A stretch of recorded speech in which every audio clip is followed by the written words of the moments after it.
বাণিজ্য উপদেষ্টা শেখ বশির উদ্দিন বলেছেন 2 সপ্তাহের মধ্যে বাজারে বোরো ধানের চাল আসবে। আশা করি নতুন ধান উঠলে চালের বাজার আরো সহনীয় হয়ে উঠবে।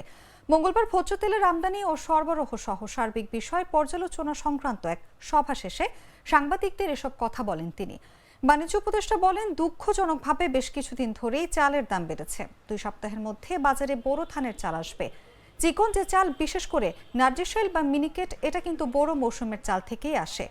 এদিকে গত রোববার সয়াবিন তেলের দাম লিটারে 14 টাকা ও পাম তেলের দাম 12 টাকা করে বাড়ানোর ঘোষণা দেন ব্যবসায়ীরা। এ দাম মেনে নিয়েছে বাণিজ্য মন্ত্রণালয়। অর্থাৎ আজ থেকে প্রতি লিটার বোতলজাত সয়াবিন তেলের দাম 14 টাকা ও পাম তেলের দাম 12 টাকা বাড়ল। নতুন দাম অনুসারে প্রতি লিটার বোতলজাত সয়াবিন তেল কিনতে খরচ করতে হবে 189 টাকা, যা আগে ছিল 175 টাকা। 5 লিটার সয়াবিন তেলের বোতলের নতুন দাম নির্ধারণ করা হয়েছে 922 টাকা, যা ছিল 852 টাকা।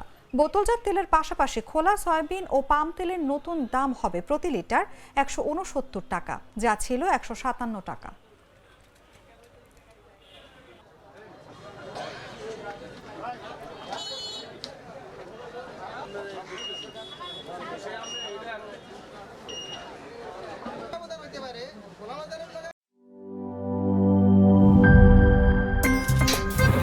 আমার একটা স্মার্ট সিদ্ধান্তে 25% গ্যাসের খরচ কমেছে। ভাবছেন কিভাবে?